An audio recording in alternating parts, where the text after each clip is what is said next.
All right, ladies and gentlemen, the E Squared MMA show is back. Today, we're bringing you a banger of a card. We have UFC 264, the rubber match, the trilogy, the take all. We have Dustin the Diamond Poirier taking on the notorious Conor McGregor. Ladies and gentlemen, not even the main card. These prelims are stacked too. You got names like Carlos Condit, Max Griffin, Ryan Hall, who's a jiu-jitsu expert, Michael Pereira. I mean, this card is up and down stacked. Yeah, for real. They did a really good job of putting this card together. So I would implore y'all to tune in. The early prelims will be at 5 p.m. The prelims will be at 7 p.m. And the main card starts at 9 p.m. So we'll just jump right into this. We have the opening match of the main card. We have the Sugar Show, Sean O'Malley fighting a newcomer, Chris Moutinho.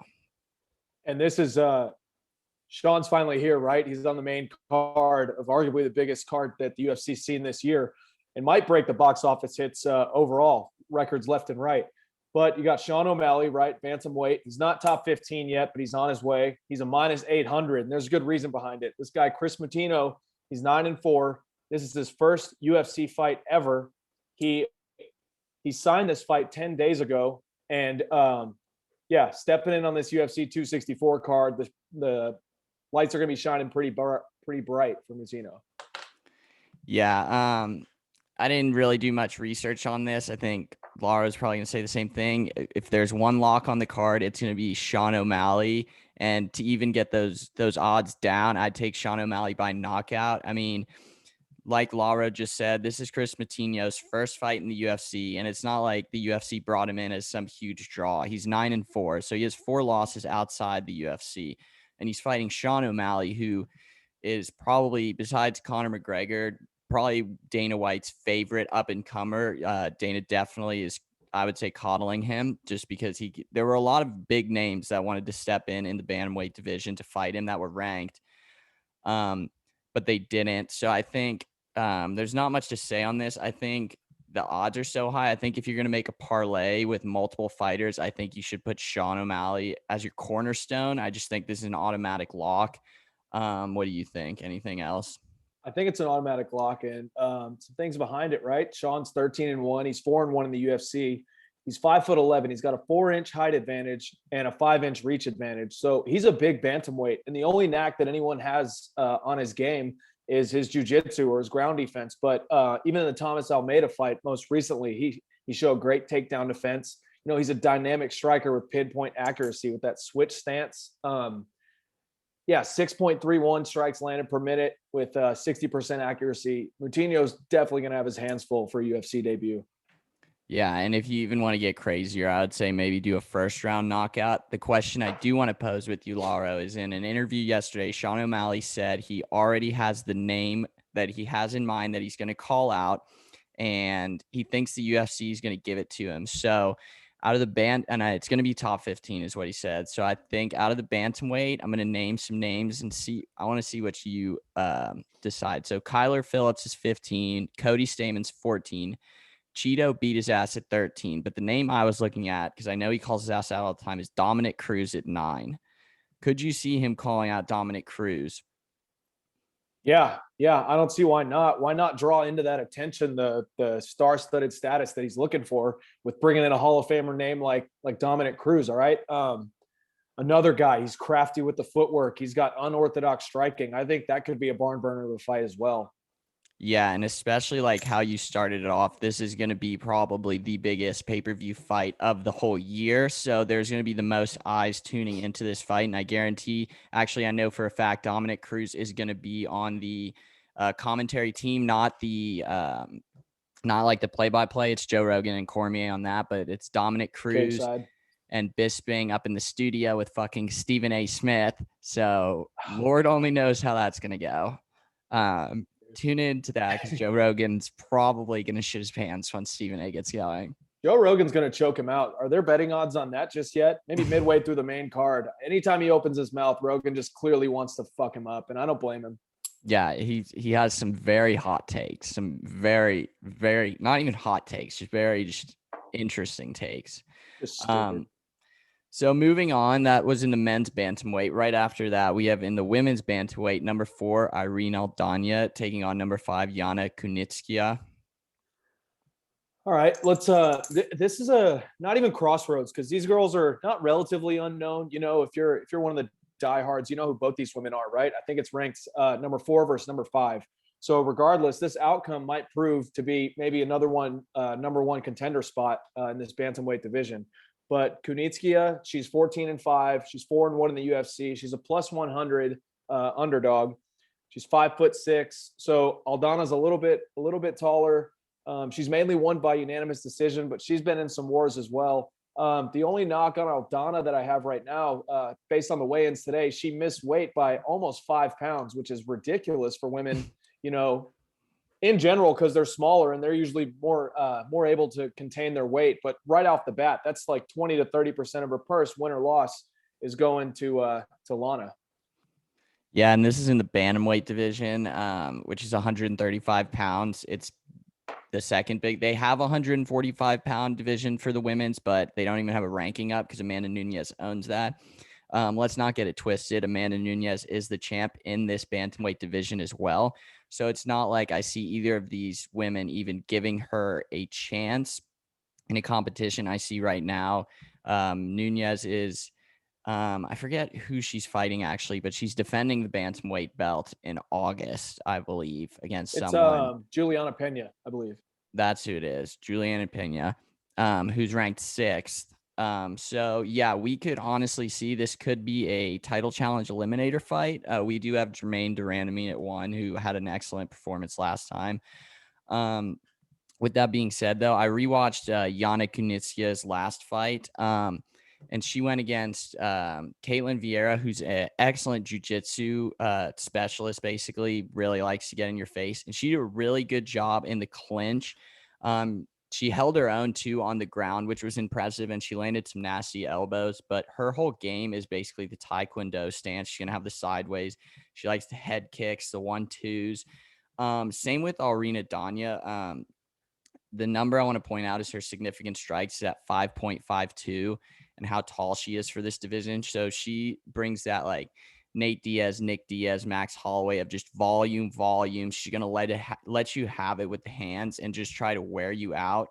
So I see 2 paths to victory here. I think if Yana takes her to the ground, I think Yana has a distinct advantage, especially showing her own against Caitlin Vieira in the last fight, who has a black belt and Brazilian jiu-jitsu, one of the best in her. So I think that really gave her the confidence she needed to know she can hang with the best. On the feet, I think Yana might have an edge, but I think that's where Irene wants to keep it. Irene, yeah, and she does produce that volume, you know, in that sort of striking like Holloway or Diaz. But Yana reminds me a lot like Stephen Wonderboy Thompson, who's on this card as well, right? She her significant strikes is about 1.5 lower per round, but she has a staggering 73% accuracy on the feet with that karate, you know, kind of light on the feet sort of style. So, yeah, if Aldana has to use that length advantage on the feet, and then hopefully the takedown defense can come through. But at plus 100, I like Yana in this a lot. She has more tools of the trade to win this fight. Yeah, I think. Oh, you're going with Aldana? Okay. That's perfect then. I'm going to go with Yana No, here. I'm going with Yana. Oh, okay. Yeah. I see. Yeah. Don't get me wrong. First, I would like to say that was a perfect comparison with the Wonder Boy thing. I think that's an excellent comparison. They both basically not look the same because Wonder Boy's leaps and bounds ahead, but they try to do similar things. Here's the reason I think Yana is going to get this, and she's plus money. So here's a nice little dog for you guys is Irene Aldana's last fight was against Holly Holm, and it was a 5-round war with Holly Holm, and Holly Holm pieced her ass up the whole time, and it really looked like Aldana kind of just caved in under the pressure, didn't really like produce enough against Holly Holm. She got torched, and that was last year in October, so she's had about 9 months to recover from that, but still, that was after going on a 2-fight win streak where she was really pushing to maybe if she beat Holm, she was going to get a title fight against Nunes. And I think that really showed her that she wasn't at that level of competition. Whereas Yana is coming off 2 wins against 2 dangerous women, both in their own respects who had specialties. Basically, her last fight was against a Brazilian jiu-jitsu specialist, where she basically tried to keep her on the ground, but she couldn't. And Yana landed some devastating elbows in the land, opened up a huge cut, hematoma. So I think the confidence wise is there for Yana. And I think Aldana took a lot of damage, even though it's been 9 months. Holly Holm used to have one belt in boxing, in women's boxing, arguably one of the greatest women's boxers. So I think this could be really dangerous for Aldana. I think she could potentially lose her step in this fight. And then I see Yana really winning this fight and then taking that next step towards fighting Nunes eventually. And another little fun fact with Yana, she is currently dating and has been Thiago Santos for quite a while. And that man is one of the most well-rounded, aggressive, someone you want to be in your corner, right? And I'm sure they train together, they cut weight together. I've been seeing things on social media. So she's around some of the best as far as team, men and women. And yeah, you look at Holly Holm, right? The way she beat Aldana. Holly Holm has that natural light on the feet kickboxing stance. And the way she pieced her up, you're looking at a younger, maybe more well-defined fighter in Yana, because she has the ground game to complement it as well. Yeah. And then moving right along, we have a heavyweight banger next, ladies and gentlemen. A banger. These guys are going to be throwing hands. We have Tai Tuivasa versus Greg Hardy. Tai Tuivasa at a slight favorite, -137. Greg Hardy at +110. Yeah, +110, right? Greg Hardy, he's 7'3", he's 2-1 in the UFC. He's 6'5". He has an 80-inch reach, 2 inches taller, 5.5 reach advantage. But aside all that bullshit, we know exactly what we're getting with this fight, right? These are two sledgehammers of human beings, first of all, who I don't even think they've seen the back of the canvas before, because neither of them shoot for takedowns. They're trying to rip your head off, and they're going to give exactly what the audience wants leading up to this main event. Yeah. So, and I want to point out too, both of these guys are true heavyweights. Both of these guys have to cut weight to get down to that 265. So I would imagine these guys are probably going to be in the range of 275 to 285 come fight. And like he said, Greg Hardy is 6-1, or 6 wins by KO, 1 by decision. And then Tai Tuivasa is 10 wins out of his 11 wins by KOs. His last 2 fights he's won in the first round by KOs. One against Stefan Struve. If you remember that guy, he's 6'11". He's absolutely massive. And then he beat Harry Hunsucker, who was a step in 49 seconds. With that being said, I think I don't really have a clear winner to give y'all. I have the under, though. The under is a beautiful bet. Laro, do you have anything insight into these fighters? As a betting man, I expect an early knockout. I do not see this fight going 3 rounds. The way I see it, I think Tai has a slight advantage as far as like technical striking, but that sometimes goes out the window when these guys just get in each other's face. And I think there's no gray area on this fight. The deciding factor is just going to be who falls first.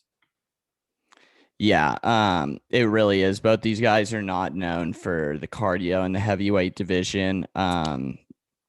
They're straight up just sledgehammers of men, to put it how he put it. What's his face? Greg Hardy's coming off a knockout loss to Marcin Tybura. That was last year in December. And also we have to remember that Greg Hardy used to be a football player, so the whole MMA thing is kind of new to him still, even though it's been a few years. Dana picked him up just for the name draw, and the only good thing for him is he's in the heavyweight division where you really don't have to really sharpen those skills completely. If you have power, you don't have to be that all-around MMA fighter that we see in the smaller divisions. I think if you're going to bet on a fighter, I think you take Tai Tuivasa. He's just a small favorite, so it's not like it's too risky of a fight. I think a Sean O'Malley, Tai Tuivasa parlay, I think those two would be good, or not. I think the best bet, though, is whatever the under is, take the under.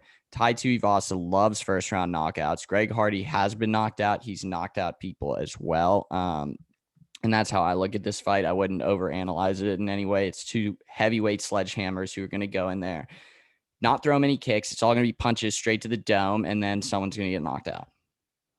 Yeah, this is arguably the easiest fight we ever analyzed, and one of the most excited ones that I'm for as well.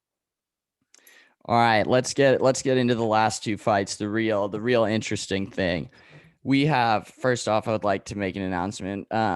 For those of you that pay attention, our matchmaker here is Eric Larshell, and he's honestly about a month ahead of Sean Shelby in the matchmaking department. They announced Michael Chiesa, Vicente Luque are fighting in August or September. About 2 weeks ago, Larshell announced that about a month ago.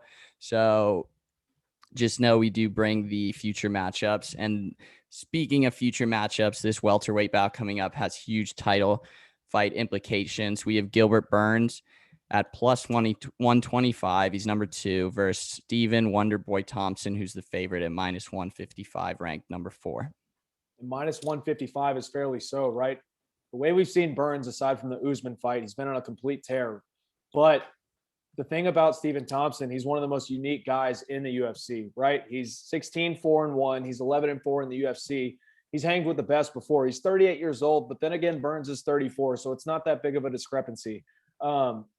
He's going to have a 4-inch reach advantage, and he's beaten the likes of Robert Whittaker, Johnny Hendricks, Rory McDonald, Jorge Masvidal, Vicente Luque, just to name a few. These are all top-tier opponents. And he possesses some of the greatest striking the UFC has ever seen. I would throw him top 5 of all time, just the way he presents himself. And it's so unique. And it creates such a problem for guys who especially are smaller bulldog type fighters like Gilbert Burns. Yeah.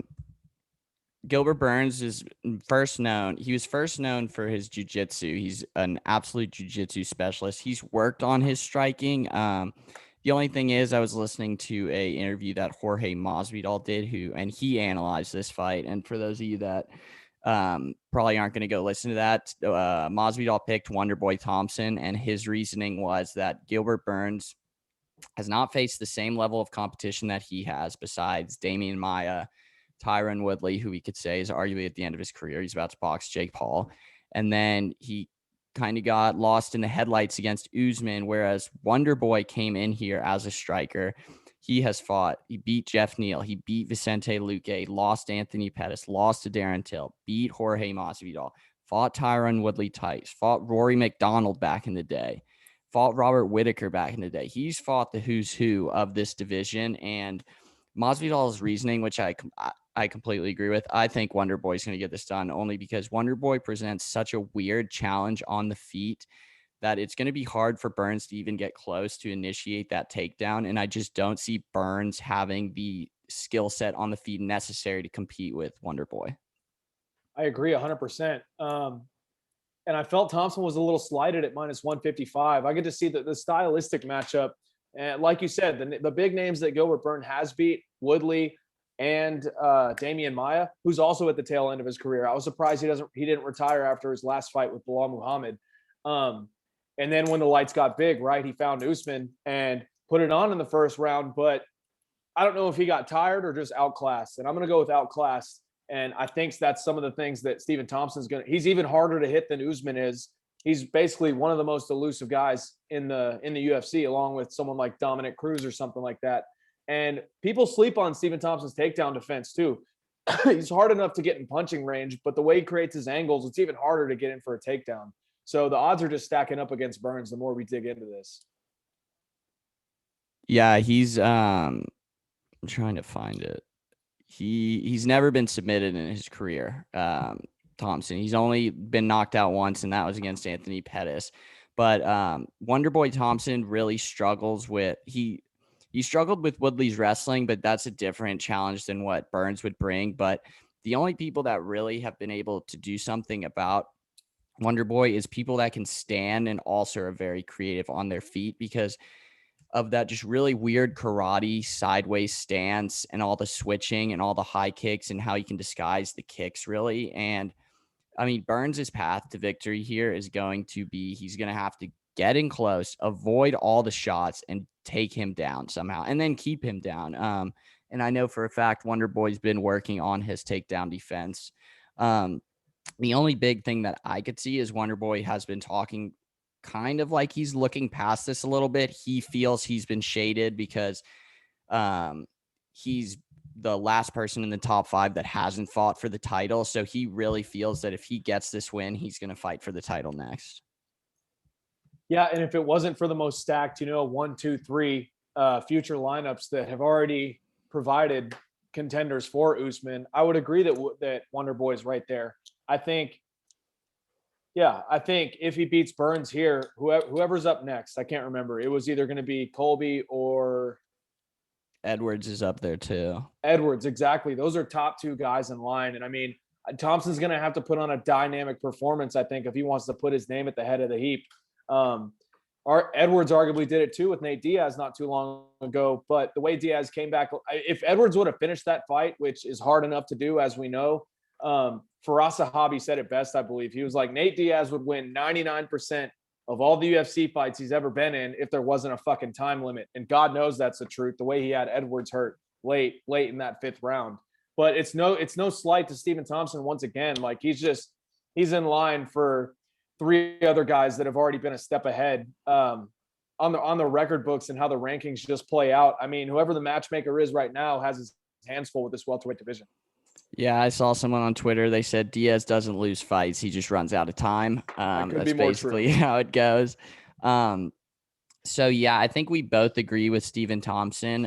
Even it is the co-main, so I want to give you a little more options to play around with, ladies. I think a Gilbert Burns submission is probably really high in plus money. I think that would be something you might be able to throw something on just for shits and gigs. I know you're probably going to get like $10 to win 80 or $10 to win 100 if that happens. That might happen. Because I know Burns does not like Wonder Boy, and apparently he tried to fight him behind the like staged weigh-ins or something. How are you going to fight the nicest guy in the UFC? I don't really understand that. Yeah, I don't understand it either. Or maybe a Wonder Boy knockout. We saw Usman knock out Burns by basically jabbing him to death, and Burns gassed himself out. That could easily happen again, because let's not forget, this is a McGregor Poirier pay-per-view in Las Vegas, the co-main. Like, it's going to be a big fight again. We could easily see that. Any weird prop bets you would whatever. The way I would take Thompson by knockout maybe in the 2nd round. I don't think that's too far-fetched, and I don't know what the numbers are on that, but if he weathers whatever storm Burns hits him with in the 1st, and I'm sure he's going to land some shots of his own, I could see Burns getting discouraged again, kind of like the Usman fight. But at the same time, Thompson knows how to capitalize, and his sneaky shots, like you can only defend what you don't see coming for so long. So I could see it going with inside 2. Yeah, so there you have it on this one. I think we're both in acknowledgement of Wonder Boy. Prop bets, big prop bet is Laro's knockout in the 2nd round. I think if you tie that together, that is A, very possible, and B, a lot of plus money coming your way. Now, let's move on to the rubber match, the trilogy. Dustin the Diamond Poirier versus the notorious Conor McGregor. Wow. I need another beer. Hang on. Gotcha. We're gonna get into this one. Give me a sec. All right. Well, while he's doing that, ladies, I'll just fill you in. This is the first fight in Conor McGregor's UFC history that he will be at plus money. Dustin currently sits at minus 130. McGregor's at plus 108. Plus 108, minus 130. At the end of the day, you might as well make it fucking even, right? Look at the facts. First fight, Conor knocks Dustin out. Second fight, Dustin repays the favor. Third fight, it's not even that far long ago. There's so much to break down, but at the same time, there isn't, because you can't overthink something like this. But we're gonna dive a little deeper, right? To the basics. Both guys are right around 5'9", possess the same amount of reach. This fight comes down to who made the necessary adjustments in their camp prior to the last meeting. And I'll give it to Conor. He has shown when in defeat, he knows how to bounce back and correct his mistakes. His fight IQ is off the charts, whether you like it or not. The way he came back against Nate Diaz, although it was a unanimous decision, a lot of people didn't see it that way. I could have seen it going either way. It was a hell of a fight again. It's hard to say you can't expect fireworks, in this rubber match. Yeah, and like even if you want to look at the stats, we broke the stats down. You can just go back to the Poirier McGregor 2 fight on our podcast to look, but they're literally equal. Significant strikes, Dustin's 5.59, Connor's 5.32, takedown average, Connor's only at 0.7, whereas Dustin's at 1.47. Here's the big thing that we all know is going to happen. McGregor's going to fix the calf kick problem. He's going to figure that out immediately. He came out, he basically, in his Stephen A interview yesterday, he said that he was in his training camp. He wasn't even looking at Dustin. He said P head. He was looking past P head and he was going to box Manny Pacquiao. So it was a straight boxing training camp that he did, which we could completely see. He's going to correct the calf kicks.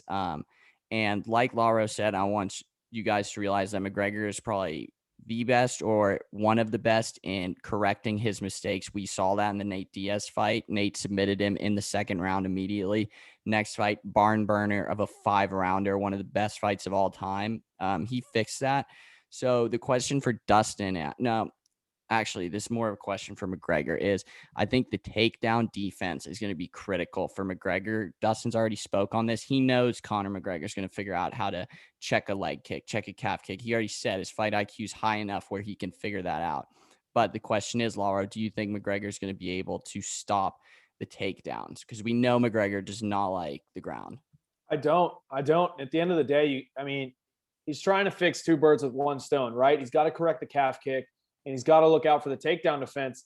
But at the same time, if you can't be that focused on the takedowns when Dustin is arguably one of the most well-rounded fighters in the UFC, right? His hands are dynamite too that people sleep on. So if McGregor has his hands low and he's worried about a takedown, expect some of the same things that happened in the second fight, right? But correcting a calf kick compared to a leg kick can be far more difficult because you can't just flare your leg out and check it. The way the trajectory comes in way lower, you almost have to step out of the way of it, right? And like you said, he was in the middle of a boxing training program, right, for the Pacquiao or whatever. That completely changed his stance from the normal light-footed, controlling the distance, keeping his space fighter that he's been so successfully doing with, i.e. Jose Aldo that he knocked out in 6 seconds. He was bouncing back and forth. So he has to change that, first of all. He has to go back to his old karate style narrow stance where he's bouncing around and uses his footwork. The thing is, if Conor doesn't finish this fight, right, like he did in the first time in 2014, which I believe was in the first round, if Dustin survives those early rounds, we've seen already his cardio is amazing in the later rounds. He's guys like he beat Holloway, Gaethje, a couple other names that he has to dig deep in those fits, but he's shown that he can do that. And I think he's actually in the prime of his career right now. And I don't know if I can say the same for Conor as of late. Yeah, and the real question is, how motivated is Conor McGregor to do this? Because we know Dustin Poirier is a dog. He's a grinder. He doesn't care about the money. He doesn't care about anything. He just stays in Louisiana grinding, arguably That hot sauce. with the hot sauce that McGregor threw around at the press conference. Yeah, and the big talking points that everyone seems to agree on is the first round is McGregor's to win. The rest of the fight is Dustin's to lose, meaning if McGregor gets this done, it's going to be in the first round, which is when he's the most dangerous. But if this drags on, it is Poirier's to lose, to fuck up, basically, because McGregor has shown that he does not have the best cardio. Yes, he can go 5 rounds, but he does fade and he fades fast, whereas Dustin will keep it on you. I mean, the scariest thing to see with Dustin is his hands on his knees, because that means he just put it in second gear. It looks like he's tired, but if you see his hands go to his knees, that means he's ready. I think in this fight, if you're going to pick overall, it should be Dustin Poirier, but the only thing keeping you back is this is the first time you're getting Conor McGregor at plus money in Las Vegas. He said he's returned to his normal. He wants to stay in the UFC. He wants to show. And I think the last fight, that knockout, I think that really hurt his personality, because he built himself up so much of taking heads, not giving a shit, and then he got knocked out. He got knocked the fuck out. So I think he really put in a lot of work. He is one of the best fighters. He put UFC on the map. So I think with the plus money, with how it is, it's really hard not to want to throw money on McGregor. But I mean, it's so close. Are we making our picks now or what? Yeah, mine as well. Okay, first of all, Diego and Reedy, if y'all are fucking listening, you're gonna hate what I'm about to say, and I hope you tune in for this. Poirier's gonna win because he's better. Poirier's gonna win because he's more experienced. Poirier's gonna win because he's in his prime and McGregor's not. Poirier's gonna win because he doesn't let the spotlight get to his fucking head. He doesn't have to go out to boxing to prove a fucking point. Poirier's gonna win because he's more well-rounded. Poirier's gonna win because he can go in those deeper rounds. And your God's only fucking chance is if McGregor wins in the first round. Because otherwise, I'm putting a stamp on it. Poirier wins this fucking fight tomorrow night. Wow. Did you hear that, ladies and gentlemen? Specifically Reedy and Diego. That is a straight shot at you. He's backing the diamond. With that being said, I'm gonna have to be the devil's advocate here. Who the fuck is this guy? Put the money on McGregor. It's plus money. He's coming back for revenge. It's in Las Vegas. The company is riding on him. Dana knows that. Dana is quaking. First off, let me get this out there. Dana is quaking in his boots with this fight because potentially if McGregor loses this, he might retire. Because he's going to be at that basically, they're probably going to want him to fight Tony Ferguson, which is no shot in hell he's going to fight El Kukui. But Dana is literally quaking in his boots right now. But I mean, I'm just going to have to say, this is the first time you're going to get plus money on Conor McGregor. Fuck it. Take the best shot that we've laid out for you then. Take the first round McGregor knockout. Don't take the second. Don't take the third. Don't take the fourth. Don't take the fifth. Take the first round knockout. Put the money on McGregor and let it ride. Now, with that being said, I just want to say I want to get the matchmaker in here for the future of the lightweight division. So we have Charles Oliveira as the champ currently. He will be in Las Vegas, right next to the ring. If Dustin Poirier wins this, do you think he fights for the title next? Absolutely. He already had the option, whether he had the interim belt or not, the way he beat Conor in the last fight by the knockout, but he chose not to fight for the title because he wanted this trilogy fight. That doesn't show his character. He knows the belt's in his line already. I don't think he would have taken this fight had he thought it'd been that big of a risk. I think Dustin is dialed in, ready for this one. And oh my God, if we get to talk about the Dustin Poirier Charles Oliveira card, seeing past this, I'm not picking that one because those are my two favorite guys in the UFC. But yeah, no doubt, Poirier fights Oliveira if he beats Conor McGregor. Now, if McGregor wins, do you think he fights for the title? That's up to him. He was so high on going back to boxing and fighting fucking Pacquiao. That depends what he wants. If he wants to reign as the king again, the opportunity will be there. Oliveira will be there waiting and watching at the event tomorrow night. I can't predict what's in Conor's fucking head because no one knows ever. Yeah, because we also still have Gaethje at number 2, who's just sitting there still kind of getting fucked. We have Michael Chandler at 4. And then we have a big fight next week. Islam Makhachev, Habib's cousin, is taking on Thiago Moises. That'll be a barn burner of a fight too. Islam's at 9, and if he wins that, should catapult himself up into the top 5. And Dariush at 3. I mean, this is a stacked thing. Here's the thing, though. Honestly, I take back my sentiment of Dana quaking in his boots, because if Dustin wins this, I think they're going to book the McGregor-Diaz trilogy. Since Diaz lost his last fight, McGregor would be coming off a loss. That would be a perfect way to cap out that rubber match, both coming out lost, just a money fight, basically. It's just going to be talking shit, throwing shit at press conferences, just rowdiness. And why not make them the co-main event of the Poirier-Oliveira fight? Talk about a fucking card. That's a card. That would be an insane card. Well, there you have it, ladies and gentlemen. That's the main card. Again, the early prelims are at 5. The prelims are at 7. The main card's at 9.